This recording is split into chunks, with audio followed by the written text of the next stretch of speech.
E no programa Decifrando as Escrituras de hoje, vamos falar do primeiro poema do Tao Te Ching. Nós recomendamos pelo menos 2 bibliografias para vocês. A do mestre Hu Dechen, da Sociedade Taoísta, que ela tem essa tradução mais literal, mais dentro do pensamento taoísta, mas caso você tenha dificuldade de acessá-la, a tradução do Huberto Roden. As duas vão estar aqui na referência, na bibliografia para vocês. E hoje vamos tentar adentrar no Tao.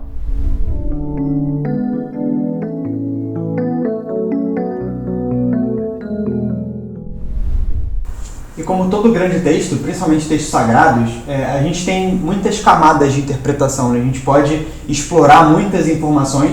Talvez no primeiro contato, esse primeiro poema, e provavelmente todos os outros também, ele dê uma assustada, ele mexe um pouco com a gente, mas conforme o vídeo for passando, você vai entender que de fato ele é difícil, mas tem coisas que a gente já consegue acessar e as outras coisas a gente vai desdobrando, a gente vai estudando e acessando de maneira mais gradual. A primeira diferenciação conceitual que a gente precisa fazer para começar a entender esse poema é que ele apresenta para nós o Tao tendo, entre aspas, 2 partes. A gente tem algo que não se manifesta, algo que é imanifesto, que não faz parte do universo que a gente consegue perceber, digamos assim, e uma outra parte que sim se manifesta e que deriva disso que é imanifesto. A gente está falando do Tao, mas isso é encontrado em várias outras culturas. Trazendo um pouco aqui para o Ocidente, a gente pode fazer uma correlação que não é exata, mas que ajuda a gente a entender um pouco. Com Parmênides, quando ele diz que o ser é e o não ser não é. Eu não sei se vocês tiveram essa experiência, mas quando eu era criança, eu tive isso na faculdade. Quando eu tinha 10 anos depois da faculdade. Na minha primeira, das 5. Quando eu era criança e tive filosofia na escola, e a gente foi apresentado essa parte de Parmênides, ninguém entendeu nada. Não fazia o menor sentido, o professor também não sabia explicar muito bem e tudo mais. E a gente pode começar a entender isso como essa diferenciação que eu trouxe. Então, o ser, aquele que é o imanifesto, aquele que não se modifica, aquele que é imutável. E o não ser é aquele que faz parte desse processo perecível, desse processo que se modifica ao longo do tempo. Entendendo isso, a gente começa a trazer isso para a nossa vida e ver como é que a gente pode de repente criar uma ponte entre isso que é transitório e isso que é permanente. Pegando dessa parte que o João trouxe, fica também muito importante a gente destacar uma coisa. Existe o imanifesto e existe o manifesto. Porém, eles não são 2 coisas distintas. O imanifesto, ele é causa do manifesto. Logo, o manifesto é uma propriedade do imanifesto. Pensando nesse ponto de vista, a gente já começa a entender que tudo deriva do imanifesto. Tudo aquilo que nós podemos perceber aqui nesse mundo manifesto tem uma causa no mundo imanifesto. Ou seja, tudo aquilo que eu consigo perceber com os meus sentidos, tudo aquilo que eu consigo até mesmo perceber com a minha inteligência, utilizando o meu raciocínio, né? Tudo aquilo que eu consigo pensar sobre, tudo aquilo que eu consigo nomear, tudo aquilo que eu consigo derivar algo, faz parte de um mundo ilusório, faz parte de um mundo transitório, mas tem sua origem em um mundo real, em um mundo imutável, em um mundo imanifesto. Partindo desse ponto, a gente chega no meu ponto de vista, no grande cerne desse primeiro poema, que é, entendendo que existem esses 2 mundos, ou essas 2 realidades, vamos colocar assim, entendendo que aqui no ponto a interpretação de realidade é a realidade real e a realidade ilusória, ou seja, aquilo que pode chamar de existência também, para facilitar, porque a existência é um atributo daquilo que é real, mas ele não é a realidade. Então você pode utilizar a realidade e a existência. É verdade. Então, pegando desse ponto de vista da realidade e da existência, a grande chave desse poema é entender que elas não são coisas separadas, mas sim unas. Por quê? Porque o Tao, ele é uno, né? Logo, não tem como existir separatividade dentro do Tao. E entendendo que ele é uno, a gente precisa ir compreendendo que nós estamos na manifestação, ou seja, na nossa vida ela se dá no mundo ilusório da matéria, né? No mundo ilusório daquilo que existe, daquilo que é transitório. Nós precisamos, a partir desse mundo aqui, conseguir galgar aquilo que é real, aquilo que é da nossa essência. Um ponto para deixar claro, quando a gente utiliza a expressão ilusório, a gente não quer dizer que isso não exista. Porque, como a gente até acabou de definir aqui, o real e a existência, né? A existência é ilusória, sim, mas ela existe. Não significa que tudo, isso aqui é fake, a gente vive num mundo de fake news. De certa forma, sim. Né? Aproveita e dá uma olhada no vídeo da semana passada que você vai entender um pouco mais sobre isso.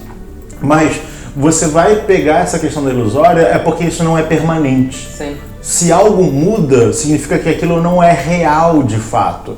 Quando você olha, por exemplo, para a sua foto de quando você era bebê, a sua foto de quando você era criança, você era pré-adolescente, adolescente, adulto, e se você já for mais velho, a sua foto quando você está mais velho, você vai perceber que são coisas diferentes. Ou seja, essas fases existem, elas não são ilusórias do tipo, não, tudo é uma mentira, mas elas não são reais, porque elas não permanecem no tempo como uma realidade. E o Patrick trouxe pra gente também uma das questões, que é a questão de nomear. Aquilo que a gente nomeia é aquilo que existe, mas não é real. No poema vai falar se o tal que eu posso nomear não é o verdadeiro tal.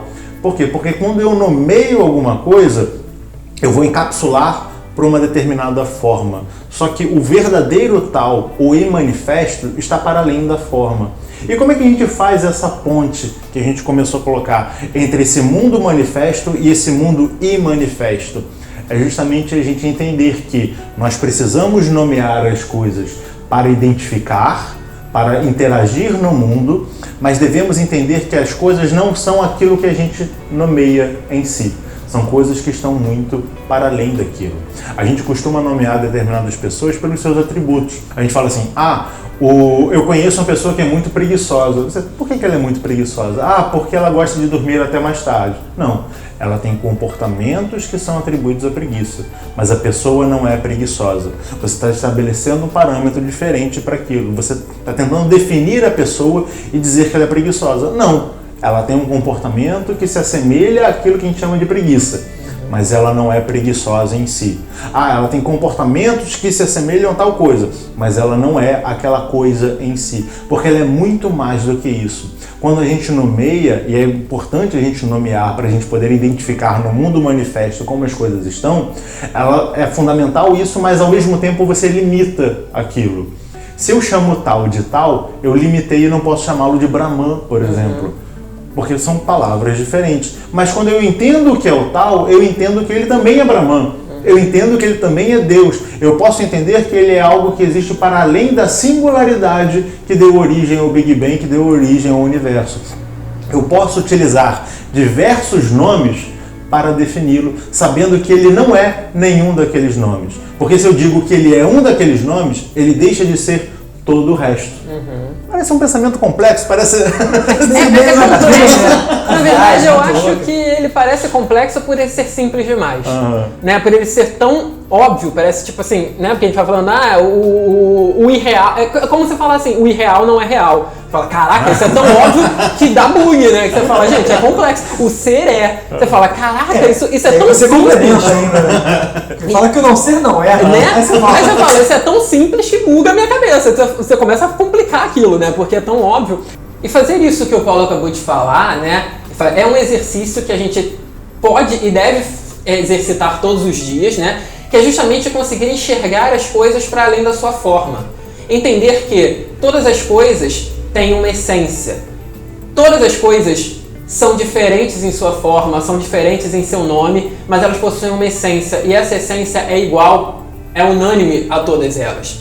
Quando eu olho para o João, eu vejo características do João. Quando eu olho para o Paulo, eu vejo características do Paulo. Quando eu olho para vocês, eu vejo características de vocês. Mas a essência que permeia cada um de vocês, cada um de nós, é a mesma essência. E quando eu olho para essa essência sem ignorar a forma, que isso também é muito importante, eu consigo me aproximar daquilo que é o tal. Eu consigo me aproximar daquilo que é o todo.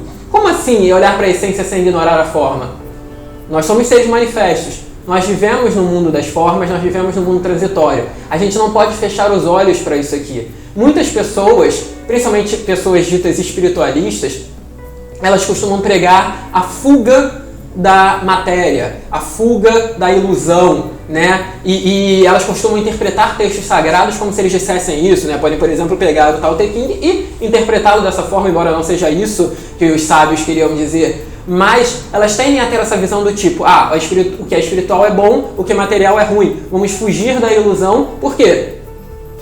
Óbvio que ela é ilusória, né? Então vamos buscar a realidade. Só que você tem que entender que a ilusão faz parte da realidade. Se você está nela, você não pode ignorá-la. E alcançar a essência das coisas, alcançar a realidade das coisas, não é abandonar aquilo que é ilusório, mas sim elevar aquilo que é ilusório ao ponto dele se confundir com aquilo que é verdadeiro. E como eu faço isso? Olhando para a essência sem desconsiderar a forma, entendendo que não é porque a minha cor de pele é diferente da cor de pele do outro, não é porque o meu sexo é diferente do sexo do outro, não é porque a minha nacionalidade é X e a nacionalidade do outro é Y, que um vale mais que o outro, mas é entender que, em essência, somos todos um.